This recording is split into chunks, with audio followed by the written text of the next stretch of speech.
Are you ready to manage your work and personal world better to live a fulfilling, productive life? Then you've come to the right place. Productivity Cast, the weekly show about all things productivity. Here are your hosts, Ray Sidney-Smith and Augusto Pinaud, with Francis Wade and Art Gelwicks. Welcome back, everybody, to Productivity Cast, the weekly show about all things personal productivity. I'm Ray Sidney-Smith. I'm Augusto Pinaud. I'm Francis Wade. I'm Art Gelwicks. And welcome to our listeners to this episode of Productivity Cast, where we actually are doing something a little bit different than we normally do. We have a guest today to talk about a system that I've known actually for quite a bit of time now. And so what I wanted to do was for all of us to have a conversation around learning about a system based in Outlook called Control Your Day. And so to do that, we have the progenitor of that system, Jim McCullen. Jim considers himself a productivity hacker, always looking for ways to reduce the effort it takes to stay organized and get more things done. Jim's an avid GTDer and has built a system called Control Your Day that allows Microsoft Outlook users to apply GTD practices to manage email, task lists, delegated work, all from one virtual search folder in Outlook. So Jim published his book, Control Your Day, on Amazon, and it sold copies across the world. And he recently published a course based on that series titled Control Your Day. And so welcome to Productivity Cast, Jim. Hey, Ray, thanks so much for having me today. I'm excited and look forward to be able to share some of this information with your audience. Oh, really excited to have you here. I think I met Jim, at least virtually, many years ago in a time where I was living on a closed Outlook environment. But over the years, I have recommended Jim's book to many people who are on those kind of environments, who can't or can install limited pieces of software and live in Outlook and require really to unleash the power of Outlook. You know, I've been saying for many years, the problem with Outlook is that it's a really long rope. And if you don't have a good guide, what happens is you tend to hang yourself with it. And Jim provide one of those good guides. So welcome, Jim. Thanks, Augusto. Let me just give you a little bit of an overview of Control Your Day, how I got started with it. So everything really started from David Allen's book, Getting Things Done. I was a passionate follower from shortly after it was published. I created all of the manual systems that he originally recommended, the paper-based systems. And then I started looking for technology solutions to deploy GTD with. And at that time, there really weren't very many. And so I, as I switched and started using Microsoft Outlook, I tried using these other to-do lists and external lists to manage my GTD world. And it just wasn't working for me because everything would always come back to Outlook for me. My company is heavily focused on email. We're a global organization. We have people working 24/7. Email is just that best channel. And so I needed a way in Outlook to apply these GTD practices. And so I started to build out this system, Control Your Day, and used it for a number of years before publishing a book or most recently the training series on it. But the concepts that I deployed were really kind of taking a different approach to Outlook. So most of you, if you use Outlook, you probably have dozens or hundreds of folders that you organize your emails into. In Control Your Day, I just use two folders. I have my inbox and my sent items. That's it. Everything else is managed in virtual search folders, which are basically just filters that you save in Outlook. And so by using these virtual search folders, I can organize everything from just my inbox and my sent items. The other key thing in Control Your Day is in most Outlook users, you're managing by the received date in your email. So as messages come in, that received date, they just keep pushing down other messages and you lose focus on them. What I do as messages come into my Control Your Day system in Outlook, I flag every single message with a due date of today. And then I can create a virtual search folder looking for that due date and organize by that due date. And so that way, as I'm processing my email, if new messages come in and I don't need to deal with them for a couple of weeks, I can just push the due date forward 2 weeks. Same thing, if I send a message to somebody, I can set a follow-up flag with a due date on it for, say, 2 weeks from now, and even put a note in there for what I'm waiting for. And so that follow-up flag in Microsoft Outlook allows you to add a note. And so that note allows me to define next actions. So David Allen talks a lot about next actions and contexts. And I'm able to incorporate all of that in with the follow-up flag notes and then create these virtual search folders. And let me just come back for 1 second to the virtual search folders. So I really just have three. I have my due today. So that's everything in my system that's due today, whether it's in my inbox or my sent items. I have my CYD folder, which is everything that's in my system. So anything that has a due date. And the way I clear that out is if I don't need the message, I just clear out the due date flag. I mark the message as completed, and it's out of my system. It's out of my folders, but it's still in my inbox and my sent items for reference. So the other one I have is my overdue folder, and so that's anything that I haven't gotten to, and that ties in perfectly with David Allen's weekly review. So at the end of the week, I can go back into my system and look at that overdue folder and understand that that's the work that I have to catch up on, that I have to clean up. And then from there, I can create as many other virtual search folders as I need. So for example, I can set up folders based on context. So I can go say, hey, let me get all my next actions that have call at the front of the action. At that point, I can go in and see all my calls that I have to do. So I can create as many virtual search folders as I want. I can set them up, tear them down. But all my messages just exist in these two folders, my inbox and my sent items. And I'm not using any external software, which is critically important today as companies lock down their environments and only allow you to use their corporate authorized software. All I'm using is Microsoft Outlook. And so, Jim, just so that listeners are aware, if they aren't, about virtual search folders, how does one create, first of all, what is a virtual search folder, and how does one create it, not in like the specific version of Outlook, but kind of how does someone manifest a virtual search folder? Just down on the left-hand side, if you scroll down the left of your Outlook window, you'll see search folders, and you can create a new search folder. And once you select that, you can then go in and select the actual folders you want to look at. So for me, I always select my inbox and my sent items. So that's the two sources for this search. And then it allows you to put in any kind of criteria you want. So for example, in most of them, I'll go in and say, I only want to include messages that have a due date. That means they're somewhere in my system. I need to action them still, right? If they don't have a due date, I've finished it. I don't want to see it. I can also go in and say, look at categories. So for example, if I categorize that message for a particular trip or customer or something, I can do that. In the follow-up flag, it's actually a text field that you can type information into. So that's where I can also set up text-based, not context-based search folders. So I can go in and say, look in my inbox and sent item, look in the follow-up flag for anything that has the @ sign and the letters CALL, call. So anything that starts with @call, I want to put in a context folder called calls. And now I'll see that anytime I have new calls in there. Does that make sense? When we're looking at Outlook, and Outlook is primarily a desktop-based application, how are you seeing your CYD approach translating to the web versions within Office 365? It's a good question. So the web version does have the ability to see the search folders, so you can see that part of it. So I can operate on the web the same way. The only challenge is with Outlook on the mobile edition, those search folders don't move over there. So on mobile, on my phone, I'm really just looking at new messages. My system I'm managing from my laptop in the desktop or web version. Okay, second question for you then. Outlook itself is complicated enough. I mean, I've been working with Microsoft products for Lord knows how long. Do you see any challenge, or how do you deal with the challenge of not only getting somebody to really grasp how to use Outlook effectively, but then also integrating a lot of GTD style thinking into that?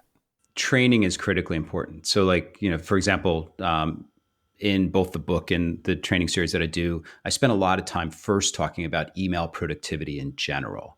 And a lot of those things are concepts from David Allen's book, but just general great concepts to follow. I think you need to have some understanding and thought into that this is a system, and you need to understand email as a whole, how you manage it, as opposed to the implementation of Microsoft Outlook itself. So I think if you can understand those things, like how often you process your email, what you do when you process your email, how you define next actions, so you're not looking at the same message over and over and over again. I think those are a lot of the challenge that people face in Outlook. Is like, for example, they may just go into Outlook, receive all their mail. They don't have time to look at it, and it just kind of falls into their inbox, and they don't process it, and it just creates stress and work that they miss and don't get back to. So I think it's critical to, you kind of have to think about it from the productivity angle first, and then the application of the technology second. All right, this is my third question, and then I will move on. Now, this is always the fun one. What do you think is the most common mistake people make in trying to put your CYD system into place? Trying to live in both worlds for an extended period. So a lot of people that I know, they'll have hundreds of messages in their inbox.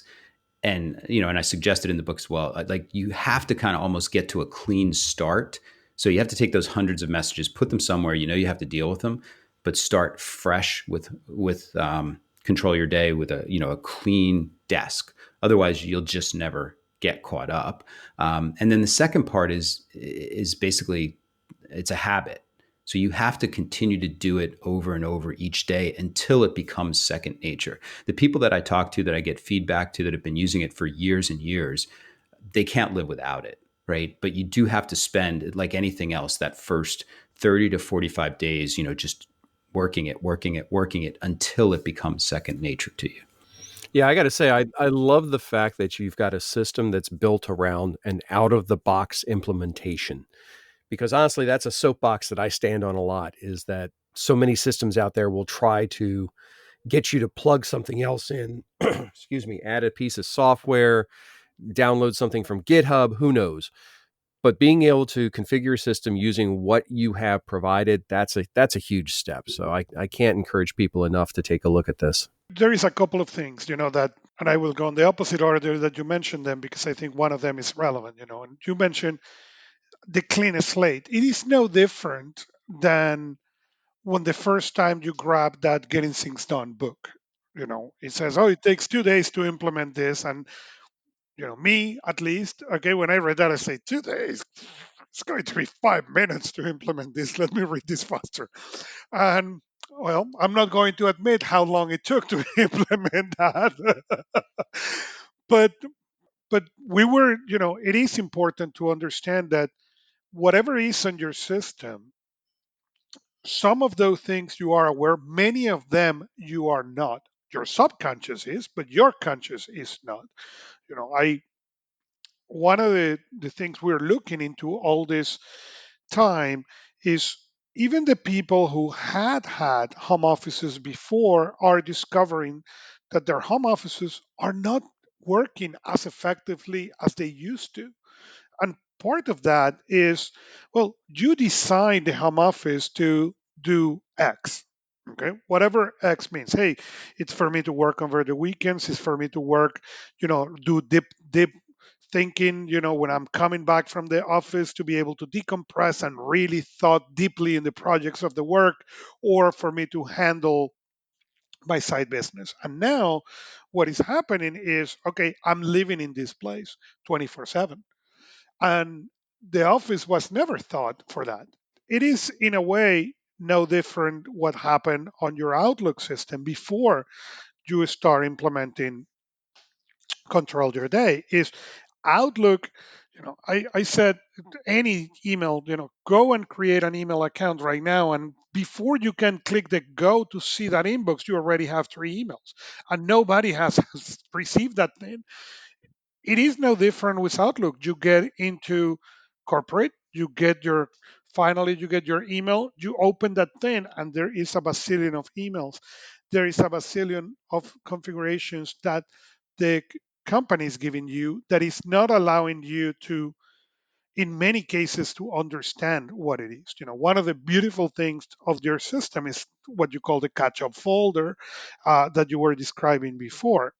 That it happened that you need to have that place where you are going to be able to come and go and focus. So I think it's really important for the listeners to understand any of these things are going to help you to really move at a much better speed. Also, will require that time for you to see the new things. When you read, even if you don't live in Outlook, when you read that email management part and understand how to manage email and how you manage email, on that, understanding that really well will also help you get a much stronger setup than this. It's really great what you said about the home office setup.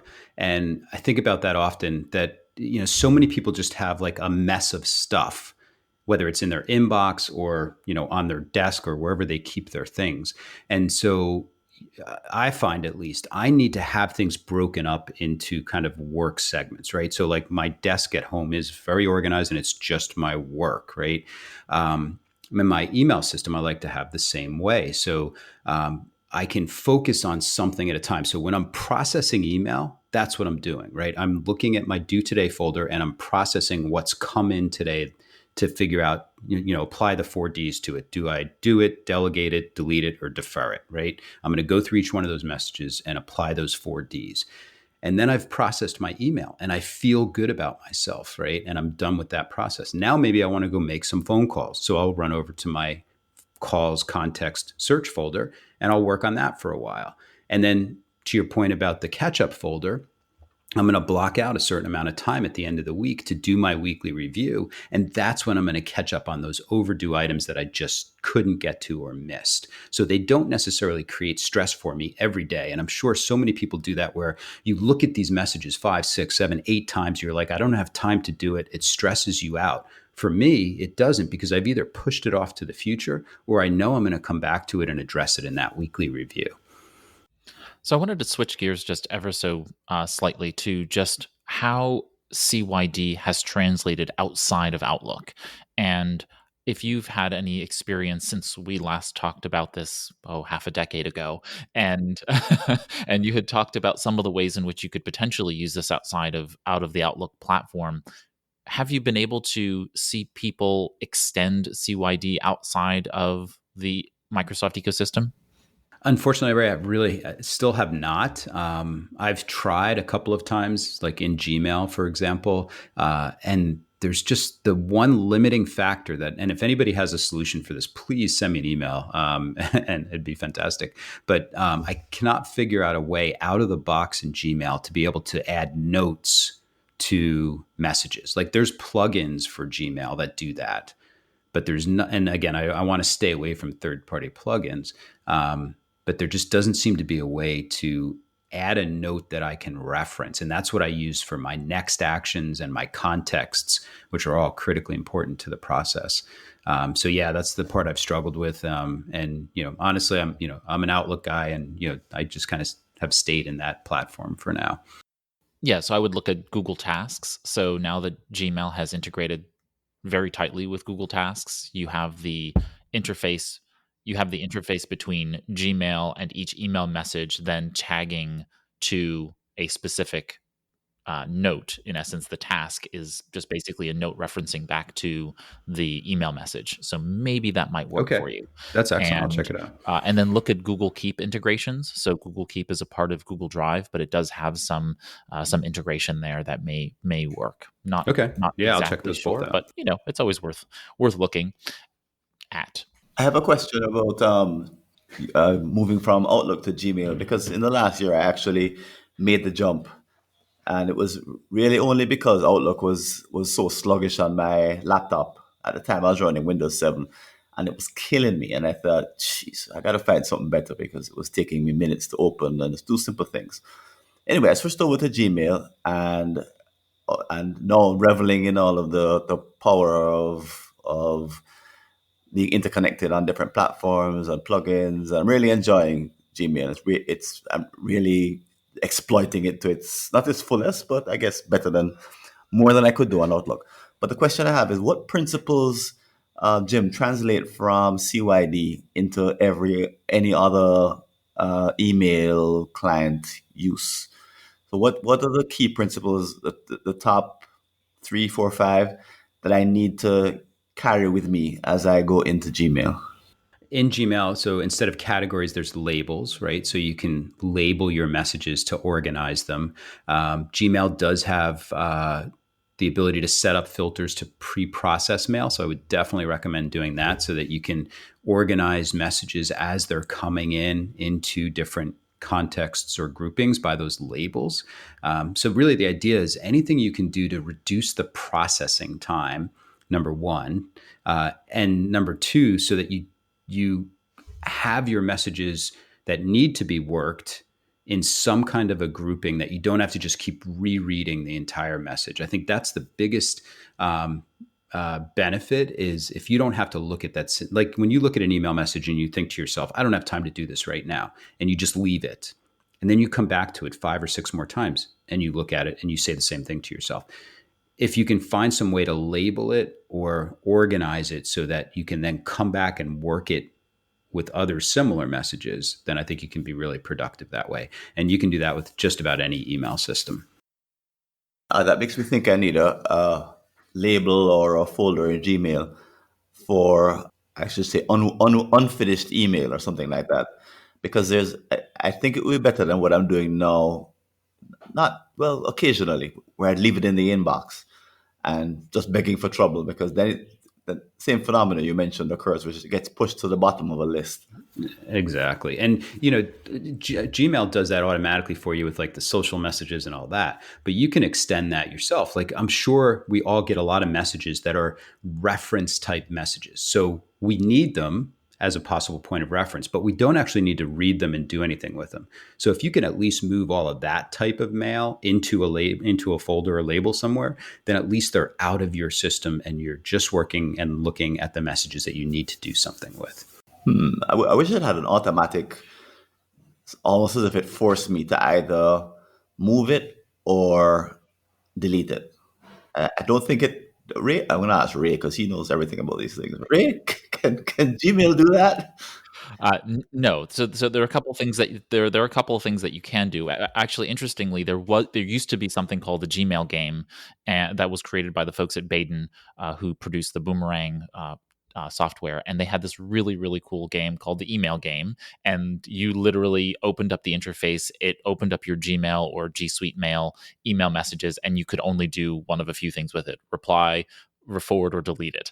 And it kept a little happy face, right? And so as you answered and dealt with email faster, it kept a smiley face. As you did it slower, it gave you a frowny face. And honestly, I used it all the time, and it was phenomenal. And they've deprecated the software, and it's closed down now. But the thing that can help you, though, Francis, is a couple of things. One, the Gmail interface uses an automated prompting system, so that if you don't deal with something that is from an important person, they directly messaged you, you're in the to or CC line, and they've messaged you, it will surface to the top and say, hey, by the way, 3 days ago, this person emailed you. Do you want to reply to them? So make sure that setting is turned on in your settings. Second is you have the ability to snooze email messages. And a lot of people don't realize you do have this functionality. So if you are in Gmail, if you hover over any line item of any message, you will see a little clock icon. If you hover over that clock icon, you can click the snooze button and say later today, tomorrow, and you can actually set the time for what later today means. You can set later this week, this weekend, next week, and then you can also pick a specific custom time. And so if you can't deal with an email now, you can punt it into the future and have it come back to your inbox at the date and time you want it to, so that you can deal with it then. So in that sense, you can always really manifest inbox zero if that's a goal of yours, because you're able to go ahead and say, I don't want to deal with this right now, but I don't want to forget it. I want it to come back to me at some point in the future. So those are the functions you do have to be able to manage email and not lose sight of something that you might want to in the future. That's a great point, because that's exactly what I do with the due date in Microsoft Outlook. Is I push things forward, so I just don't have to worry about them until I care about it. Same thing, like if I send an email to someone, I'll set every message I send out. If I'm waiting for a response, I'm going to set a follow up flag or a due date for, say, 2 weeks from now. And then that way it comes back and reminds me that I'm waiting for something from that person. So it sounds like you can do exactly the same thing in Gmail, which is great. And I think, again, just to your point, Francis, I think having a label called respond would be useful as well, because then you can label those things as respond, snooze it, and then things that come back are not just coming back to you without context. They're coming back to you with what the action is associated with that particular email, which is, I wanted to respond to this person. I just didn't know. I just didn't want to respond at this moment. You could have other labels like, review and respond, just respond, think about and respond, whatever the various contexts are of the actions you want to take on that email. You can go ahead and create labels, label it, snooze it, and then when it comes back to you, now you have context and the appropriate time for you to be able to manage that item. Yeah, I think I'll try the tagging and then labeling, and then I just wish it were automatic, being lazy and all. Well, you can automate the labeling. You can certainly do that. You can't.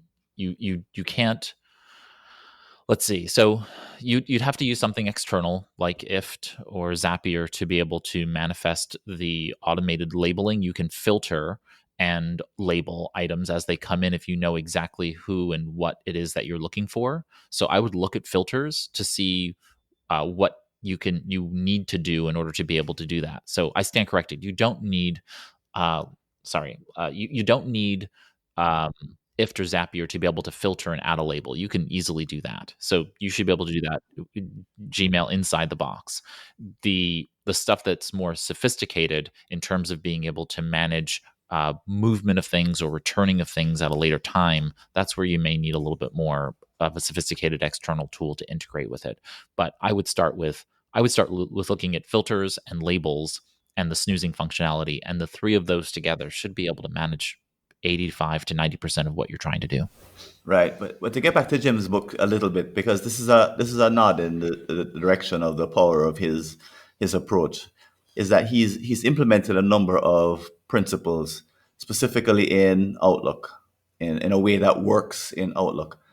And I think that people like me who are using other systems, or people who want to use a variation of his approach in Outlook, but still stick to the same principles. I think the principles and where he's coming from is what gives the book the real punch. It's the thought through ideal, and then the question, okay, how do I get to that ideal state? And then Outlook is one way to do it, the way his book describes it. But there's probably others and people who want to use their own variation. And the thing they need to do is from what I'm gathering, is to stick to understand his principle at a high enough level that they can say, oh, okay, instead of using this particular flag this way, I'll use it that way just because of blah blah blah blah blah blah. And that is one of the interesting things on the book. It is that even when Jim put a framework and obviously some specific examples, the way the book is written and the way the principles are used inside of Outlook allows you to that customization to a certain extent, or to a really extent, where you can call things and whatever really rock your world, but using and being able to move it inside of that. So it's hard to deny how fast things has now evolved in the field of remote work since COVID-19. It seems like the last couple, 3 months, since all this started, really has accelerated things in years instead of months, and especially in an organization, as you were describing, who's 24/7 because of the size. I'm guessing that the impact is even larger. One of the things that people I'm working with and clients are complaining now is that there was a lot of things on their system that were 2-minute things. Okay, that is, okay, let me walk to Joe's desk at the end of this hallway and talk to Joe, or let me interrupt Joe, that is really what it happened, to ask him this question. And now well, I don't want to send another email because Joe is receiving a bazillion of them. I don't want to, and he's ignoring some of them because of the volume, okay, and lack of a better system. So I don't want to make assume because it's just a quick question. I need to know where the talent is. I need to know where a resource is. I don't want to do a formal Zoom for that. So we are recurring to more and more to text, instant messages, Slack, and all this. Have you seen that on your system, and what advice can you give to the people who are into that environment but need to integrate that really into their Outlook world, into the CYD work, so that way you have a one solid system? Yeah, Augusta, it's a great point, and definitely have seen the world change dramatically in the last 3 to 4 months. As I said earlier, I work for a global company, so we always dealt with a lot of email, but now I'm seeing it be the primary channel of communication, especially for our teams here in each of the offices that are working remote. And a couple of things from that standpoint. One, I think you need to recognize that where in the past your persona was defined a lot of times in the office by how you presented yourself, how you communicated. Well, that doesn't exist right now for a lot of people. And your persona, what you present is your email. And so if your emails are noisy and not well thought out, and just, firefight style, managers, peers, other players in the organization are going to start to see that and maybe question, right? So this, I think, is a great opportunity to use a system like this and again, to the points earlier, it's less about Outlook specifically, but more about the principles and concepts of how you manage your day, how you manage your email. That is extremely visible now. If you create a message and you've clearly defined like who you're addressing it to, what you want from that person. So for example, so many times you get an email, nobody's addressed in the head of the message, right? So are you addressing it to me? I don't know. There's no specific ask at the top of the message. So I don't really know what you want. Are you just sending it for my information? Do you need a response? Do you need something? So if you can take that time to define, okay, who am I sending it to? What do I want, right? Tell the person what you want at the top of the message. Kind of bullet out what you expect from them or the recap of the message, and try to give that person as much information as you can in that email. So often I see an email go back and forth 30 or 40 times with little bits and pieces of information. It's like the two people are sitting at their desk talking to each other, instead of taking the time and really thinking about what do you want and what does the person on the other side need to be able to help you. If you can think through that, you can create a much better message. And again, with everything being virtual, email is a way that you can show yourself to the organization, show how professional you are. I love that because that is a great way to put it, and I think it's the first time I hear it in these times, how that may bring email back to a really relevant place when you look at it from that perspective. I also wanted to note that it's it's probably interesting for our listeners because our listeners are probably the ones who are doing those things that you're talking about, Jim. It's more encouraging the folks around us to make sure that they're actually applying those principles. I find it to be that's the biggest challenge, is that if all of my clients, if all of my colleagues would do what I'm already doing, trying to make sure everybody's productive, we would all be more productive. What is your, I guess you're actually modeling what I feel like everybody should do, which is you're teaching what you're doing and you're showing people how to do that. As because you're in IT, it kind of lends to that. But do you have any advice for folks who might be interested in kind of propagating this email productivity principled view out there into the world? Like how do you persuade others to embrace email productivity?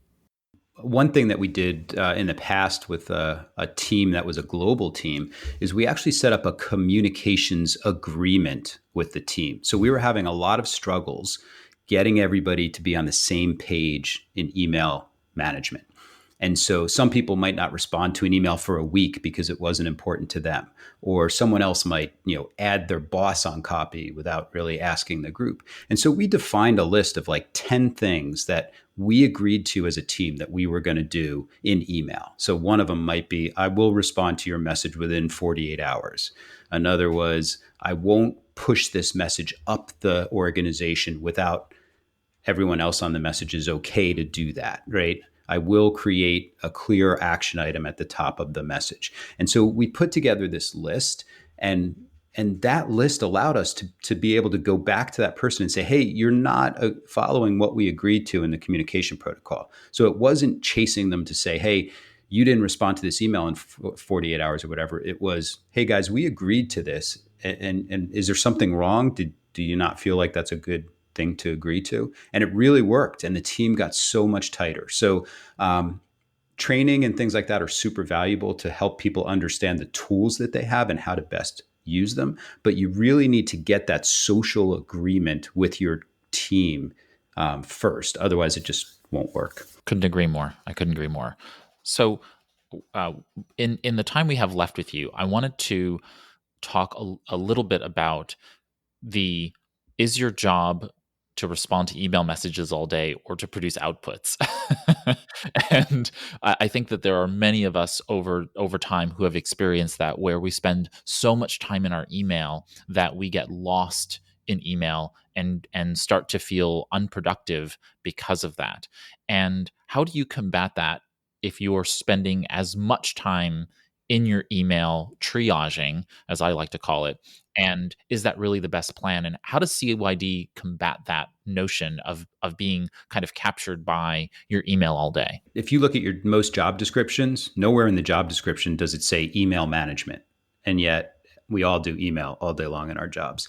Yeah, no, it's, I think, there's some key points, and it like applying that concept of processing your email and then getting away from it and doing work is critical, because it's just like, the squirrel, right? Like it's like, oh, I'll hit send and receive and just see what new things came in that are more exciting than the stuff I have to do already. So setting defined times of when you're going to receive email, if you can do that, I think critically important, so that you can focus your efforts there. Applying the 4Ds. So, really being strong with that. Am I going to delete it, delegate it, do it, or defer it? Just keeps you on focus so that you can get it done. And then the other thing is, I find it's super valuable to wait. Some people are so fast to respond to messages. I find if this message went out to a bunch of different people, I don't need to be the first one to respond. Unless you're a customer service rep and it's your customer, different story, right? But a lot of cases, I'll wait a little bit and then somebody else will answer the question and that message is done and I didn't have to do anything. Or worst case, you respond to the message quickly, someone else responds with more information that you didn't have, and now your message looks wrong, and now you got to go write another message to clarify your point. So processing, defining what you're going to do when you process your email, and waiting, not necessarily being the first one to respond to every message. I think those two things can really help. So you made a great point, the time to respond and the time to receive email. One of the challenges, and I advise this to my clients, is when you're going to go into that going to respond, turn the Wi-Fi, the connection, the network of your computer off, respond, and then let them all go out. And the reason of that is exactly what you're describing. You have a much lower chance to play or to get into that game of ping pong email. If I respond and then the guy responds so fast that I'm not even done. You could spend the whole day, right, just on that one message. That was the reason I unless I'm traveling on travel, I don't look at email on my phone. And the reason for that was exactly that. And now even that, the iPads has data even less. But the reason was what I discovered was I was not only playing ping pong game, but because the iPhone was receiving email all day, I was spending hours doing exactly all the bad things you were saying. I was looking at the same email 6 times because I look it on the phone and say, oh yeah, I need something that is not in the phone or that I on purpose don't want to have on the phone. I particularly limit what my phone can do on purpose, because when I'm going out and I'm not bringing any technology other than the phone, I don't want the phone for me to be that device that can do everything. I actually want it to do less. I want my smartphone to be a lot dumb, but it is good to understand that and get that time.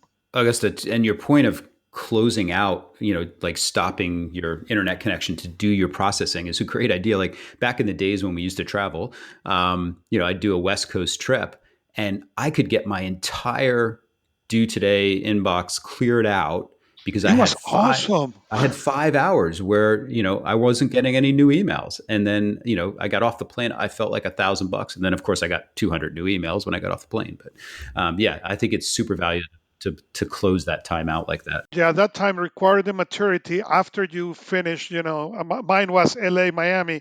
After you get to Miami to actually connect that computer again, let all come in and or go out Yeah, and exactly. new ones come in. That requires that maturity. But hey,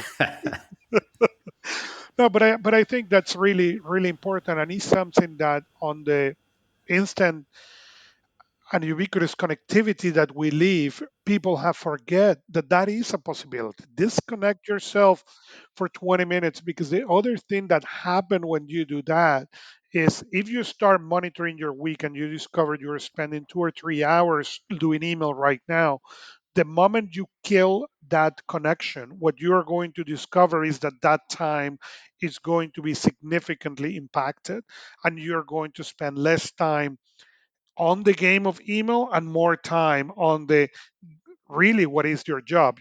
I love that comment you make. Well, nowhere on your job description says deal with email. If I ever read that on a job description, I would run the opposite direction. And I'll point out the fact that there are some people where that is, if they work in customer service or if they're in some kind of highly responsive space, you may have to be living in your email, and we fully understand that. It's for the rest of us who that's not in our job description, and it really doesn't make much sense. One of the other things that come to mind is that it's not just about disconnecting from email, but going back to your point, Jim, about having a communications policy, a communications agreement with your team in terms of how you respond. If you are explicit about how you plan to respond to people, how you plan to communicate, listen, guys, email me between 9 and 11, and I'm going to respond to you at 1 o'clock. If you email me between X and Y period of time, I'm going to respond to you at 3 or 4 o'clock. If there are these kinds of rubrics that you can explain to your team, then they have the expectation to get a response, and they don't have to worry about getting a response because they know when they're going to, and knowing when email's not appropriate. And I think this is so important. So many times what would be a 2-minute phone call becomes a 50 email thread. And we need to remember that email can sometimes be a limiting factor in progress if we don't use the right communications platform for that. I want to just turn the floor over to Art for his two technical questions, and then we're going to start the closeout. Yeah, these are just two little ones, but I know you mentioned in your book you were talking about using the flagging capability, and I just wanted to be clear that you're using the Outlook follow-up flag, correct? That is correct. Okay. Do you use that or have you started to see people using that in conjunction in Office 365 with Outlook tasks, specifically because it now starts to roll up through the cloud solutions? They've started to tie all these flags and tasks together. Have you started to use that, and have you found any strengths or weaknesses from doing that? I have not yet. I do need to go back and take a look at that now and see if it's better than it was before. In the old world, all it did was create a task in Outlook, which was then disconnected from the message. So I didn't really see the value of that. But I will take another look and see if they've improved that at all. Yeah, it's definitely if you're going to be in a 365 environment, it's worth looking at, just specifically because they're forcing you to look at how these things interconnect.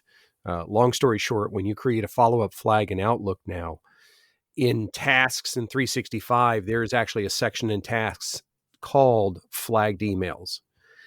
And you can actually roll it that way. And it even ties back to OneNote. There are ways to do it through all the different platform pieces. So definitely interesting, but I just wanted to make sure that was the feature you were using instead of something else. Yeah, especially since Microsoft is bundling Microsoft To Do, Microsoft Planner, which is now becoming, what is it now becoming? It's becoming is it going to be called Tasks now? Yeah, I think that's what they're going to do. Is they're going to they're going to muddle the branding yet again. And I think it's now going to be called Tasks because Planner was causing confusion with Project. And don't even get me started on this whole mess. There's so many products out there. Right. Yeah. So Stickies is going to integrate with OneNote, which integrates with Outlook within the Microsoft Tasks environment space, and To Do is going to be bundled in. So all of these pieces, what I presume Microsoft is trying to do is connecting the database to all of these various task management and project management pieces so that they'll be interconnected in some way, shape, or form. And I look forward to when they, as you said, stop muddying and muddling the brand. And now we have one consistent, cohesive space to be able to place things and for them to synchronize across the various across the ecosystem. So it's not so confusing. Yeah, it'll be great to see it unified. The problem's going to be that for the user, at least I think, they're going to wonder what system to do it in then. I mean, if all this information moves back and forth, well, where does your primary platform become? Do you live in Outlook? Do you live in OneNote? Do you live in Tasks? Do you live in all three? And do you have members of a team that some are using one tool, some are using the other? It gets really exceptionally complicated at times because there's so much power and configurability. So the business and the productivity thinking really has to come key. And that's, the more I think about it, that's one of the reasons why I'm really liking your strategy here, Jim, is because you can adapt it. I mean, similar to the way GTD works and other things work, it's not locked into one specific implementation of one specific platform. Mm-hmm. So it's good to see something that somebody can take a hold of and say, okay, I'm going to tweak this a little bit, or I'm going to hack on it a little bit and make it work for me. So, Jim, thank you so much for joining us here on Productivity Cast. How can folks learn about you? And I know that you have a new course that you've recently launched. Can you tell us a little bit about where folks can find that and where they can find you and learn more about Control Your Day? Sure, absolutely. So just go to controlyourday.net. So not .com, I don't own that one, unfortunately, but controlyourday.net. And I've got links there to the book, to the Udemy training course, and just other information about Control Your Day. There's also a chat feature right on the website. So if you have any questions for me, you can just hit that and I'll be happy to respond to you on those. So controlyourday.net is the best way to get more information. Fantastic. I will make sure to put a link to those items in the show notes, and that way you all can hop over there to Jim's website and to the Udemy course. So with that, thank you, Jim, for joining us here on Productivity Cast. Yeah, thank you, everybody. That was Jim McCullen, the originator of Control Your Day, both the book and the course. And so head out there and check out Jim's work. He's doing some really great stuff with corporate email productivity. While we are at the end of our discussion, the conversation doesn't stop here. If you have a question or a comment about what we've discussed here on this cast, please visit our episode page on productivitycast.net. So there on the podcast website, at the bottom of the page, there's a comment section. You can leave comments or questions. We're happy to read and respond to your questions there. By the way, to get any Productivity Cast episode fast, simply add the 3-digit episode number to the end of productivitycast.net / right? So episode 1 would be productivitycast.net / 001. Episode 2 would be productivitycast.net / 002, and so on. If you have a topic about personal productivity you'd like us to discuss on a future cast, please visit productivitycast.net / contact. You can leave a voice recorded message or type us a message, and we'll be happy to feature it on a future episode potentially. I want to express my thanks to Augusto Pinaud, Francis Wade, and Art Gelwicks for joining me here on Productivity Cast each week. You can learn more about them and their work by visiting productivitycast.net as well. I'm Ray Sidney-Smith. On behalf of all of us at Productivity Cast, here's to your productive life. Take care, everybody. That's it for this Productivity Cast, the weekly show about all things productivity, with your hosts, Ray Sidney-Smith and Augusto Pinaud, with Francis Wade and Art Gelwicks.